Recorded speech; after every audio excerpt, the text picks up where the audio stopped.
Dr. Mazari, you of course were smiling. You're not convinced that Americans have any kind of agenda in Pakistan that suits this country? I mean, this is a farce.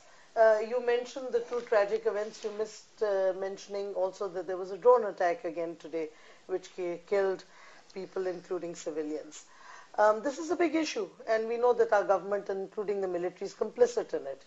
I'm not pushed whether the Foreign Office makes a statement, which they can't do anything about, that we will not allow America to play the game.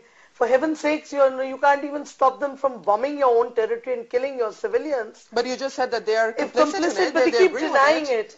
And you can't stop the ambassador from behaving like a viceroy and demanding that we implement the IMF economic agenda. And his argument is even more ridiculous, that because America is giving aid, so they have a right to dictate. Well, they give a lot of aid to Israel. I don't see them being able to dictate anything to Israel. So and then Joe Biden comes and he talks absolute rubbish and lies. And our people listen and clapping, He says, America will not allow American soldiers to come into the territory of Pakistan. On the ground. They're already here on the ground. Who are they trying to fool? Then one other thing. Yep. And then he had the audacity.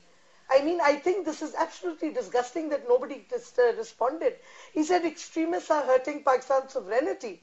Well, Mr. Biden, America has destroyed Pakistan's sovereignty with the drone attacks, with boots on the ground, with interventions in our domestic affairs.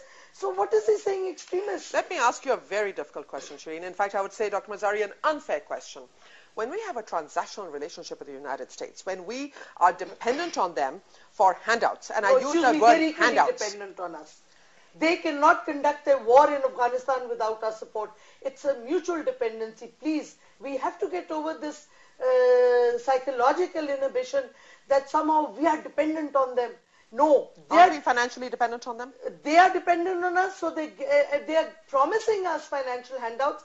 They have hardly given us anything. The money that has come with the Kerry Lugar bill has gone to NGOs, to media, to certain private think tanks, which are all the Prime Minister has also given a big chunk.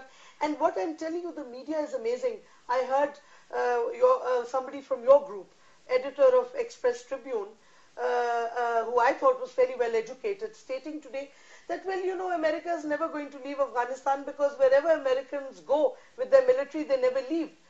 Now, that is not true. This is his phrase. If he had added, they don't leave voluntarily, I would have said, oh, maybe he knows a bit of history. Yeah. So what I'm saying is that they've poured in so much money into the media and elsewhere that... well, I think you do, of course, have to keep in mind that, Subic Bay, Japan, there are various territories, Germany. Excuse me, Vietnam. Vietnam, they got kicked out. And they even left Badabir at that time. Now they may have come in a bigger force. Right. So, we won't, but what I really want to